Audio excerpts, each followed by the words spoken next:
Music changed forever in the 1970s. The punk movement was in full swing, from London to America and then to the world.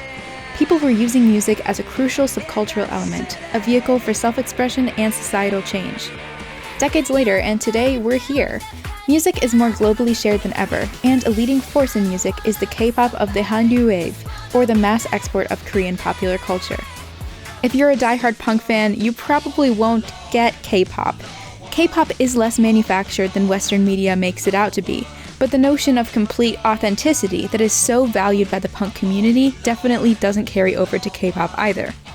And since part of the appeal of K-pop is the high-budget production and heavy training, diehard K-pop fans probably won't get punk. But some of the most popular K-pop releases have had extreme influence by the punk subculture, applying the punk ethos to a new realm and altering the punk symbols in a unique context. Punk was a movement born from societal frustration by working-class youths, attracting an audience of young and rowdy fans. These punks wanted an escape from typical life and an outlet for their frustration. Despite differences in audiences, what's important is that punk and K-pop both appeal to young people who use music cathartically. The teenage mythology and fascination with teenage years that was greatly explored in punk by groups such as The Clash and The Ramones often appears in K-pop as well, with groups like 17 dedicating entire albums to the subject. Non-K-pop fans are often surprised to find that K-pop encompasses not just pop, but many different genres, including EDM, rock, jazz, house, city pop, you name it. That's not to say that all music coming out of Korea is K-pop. Korea has an actual underground punk scene, which developed in the 90s, so it's way younger than original punk. So why is punk such a fascination with Korean mainstream listening? Let's listen to the example of punk's primary influence, reggae. Of course, punk is mainly known for its signature rough sound, but reggae beats were incorporated due to the high influx of West Indies immigrants to the UK in the 70s. K-pop, on the other hand, does not have one singular influence, which commonly results in odd combinations of genres. As K-pop teams cycle through different concepts each album, ranging from video games to robots to space witches, the sound of the music is meant to reinforce a given concept and vice versa. That's where the punk sound comes in. It's aggressive, with raw lyrics and high tempos perfect for dancing in crowds. Musical talent was certainly not a requirement for members in a punk group. They purposefully went against conventions of music. For a hard-hitting title track, a K-pop group might get as close as possible to mimicking the fundamentals of punk, while still appealing to a mainstream audience. Boy group Block B replicates the punk way of performing in quite a few of their songs. Very Good's instrumental is noisy and guitar-heavy. There's little singing, and large sections of the song are spent shouting lyrics about mindlessly and recklessly performing. The video concept is a bank robbery, and coupled with the punk delivery, they give the perfect image of delinquents. Many fans of heavy rock or punk music seem to gravitate toward the K-pop girl group Dreamcatcher. While not totally punk, their intense rock sound is unlike anything else in K-pop. The members were worried early on that their music would fail commercially, but now that's what's made them successful.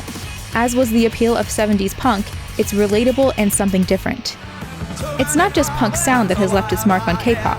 One of the most recognizable and long-lasting impacts of punk is undoubtedly the fashion. Punk fashion is aimed to clash with expectations of identity, public appearance, and often gender. It's extremely common for K-pop artists promoting an aggressive song to go for full punk coordinated styling. CLC's most aggressive release, Hobgoblin, coordinated items deemed inappropriate by Korean fashion standards, and ensembles that would be seen as unwearable. Stage outfits included band tees, and the girls looked like they weren't to be messed with. Girl group 2NE1's 2011 hit I Am the Best sought to establish the group as something new, cutting-edge, and powerful. They were often styled to look like a punk girl group, incorporating multiple band symbols into their looks, such as the Misfits and the Dead Kennedys. Of course, these aren't original fashion items, but symbols left from the punk movement that carry punk connotations. But punk themes being put into the context of Korean pop automatically subvert their meaning. As this netizen says on their blog page, punk is recognized through K-pop idols. It's a bit bitter how, as soon as the design of a band liked by many people, including myself, is worn by a celebrity, there's an insane premium in Korea. While people in the Korean hardcore or punk scene don't even buy bands' albums, K-pop fans are never stingy about buying albums. We see this worldwide. Outside of genuine punk circles, themes of that era are commoditized, ironically erasing their true punkness. However, this user also seems to believe it's a positive thing, that teenagers today can experience some semblance of punk through a mainstream medium that they enjoy. Let's look at some specific examples to get a better idea of punk's impact on K-pop. Ask any older K-pop fan who the most punk-inspired K-pop artist is, and they're likely to say G-Dragon. The Big Bang member and iconic K-pop rapper released his song Crooked in 2013. The Korean language does not have a native word for punk, but the term pitakage comes close. This literally means crooked and is used to describe someone who goes against societal norms. In G-Dragon's music video for this song, he's seen wearing a mock Black Flag shirt and Anarchy in the UK shirt as a reference to the Sex Pistols, both emphasizing his punk influence while shouting over a rock-pop backtrack. The MV also featured him defacing public property, disrupting the everyday situations of others, and jumping around as if he were at a punk show.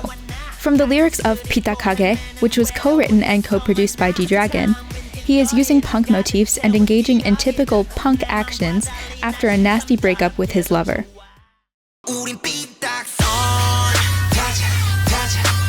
A more recent example of a punk concept in K-pop is with the boy group Ace, who shocked the industry early on for their consistent and eccentric breaking of gendered fashion in K-pop. The group's song Savage never says savage in the song, it's just a placeholder term used once again for pitakson, meaning a crooked line. This word holds a negative connotation. It's a path that breaks away from societal expectations.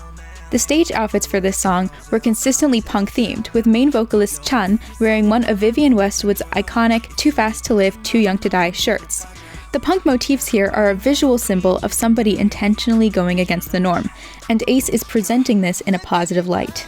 되게 삐딱선 탄다 약간 그런 식으로 많이들 말하잖아요. 근데 나중에 시간이 지나서 돌이켜서 보면은 꼭 그런 사람들이 결국에는 세상을 바꾸고 세상을 특별한 방향으로 되게 인도해주고 These examples are just some of the many that show how punk is used in K-pop. But it's important to remember that K-pop is not trying to do punk like punk does. It can't. Even today, there are many instances where K-pop videos have been banned from Korean broadcasting.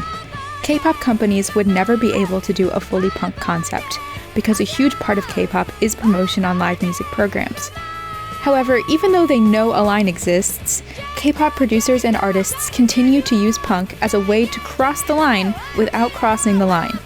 K-pop fans might not even realize how often punk themes appear in their favorite artists' works. And even though the meanings of these punk symbols are different in this context, it remains clear that punk lives on in the least likely of spaces.